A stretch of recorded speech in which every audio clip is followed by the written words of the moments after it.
Imagine getting rejected for a loan and being told nothing except no.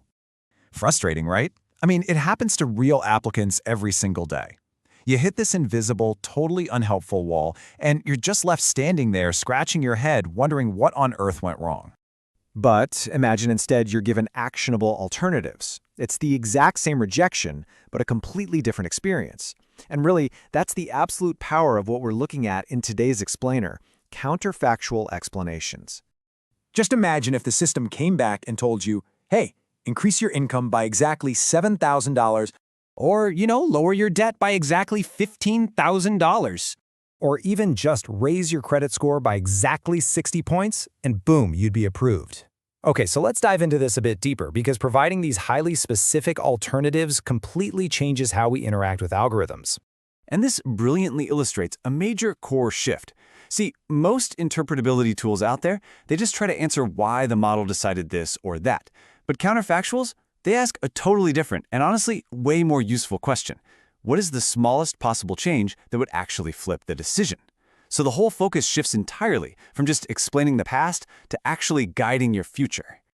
Let's look at another quick example to really see this in action. Take David. He's a student who is predicted to fail with a 92% confidence. Ouch, right? Well, a counterfactual explanation doesn't just sit there and dwell on why he's failing.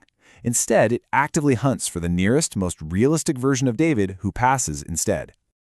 So the really crucial point here is that it suggests exactly how David could pass.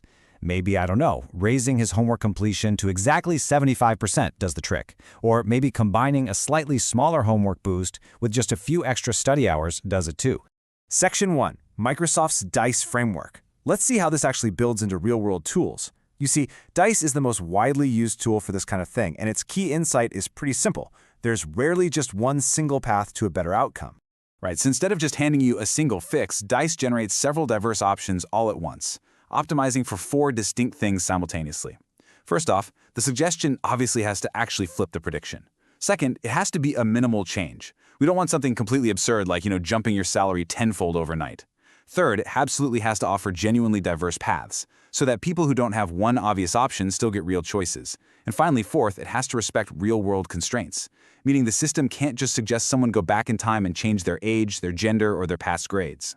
Now, all of this connects to a much bigger idea, and it's called algorithmic recourse. Simply put, this is the core belief that people affected by automated decisions deserve not just a basic explanation, but a real, actionable path forward. So think about it.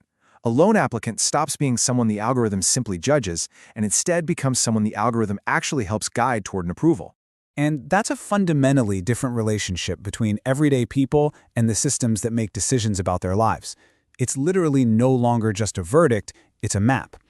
Because at the end of the day, if an algorithm is going to decide your fate, shouldn't it also hand you the tools to change it?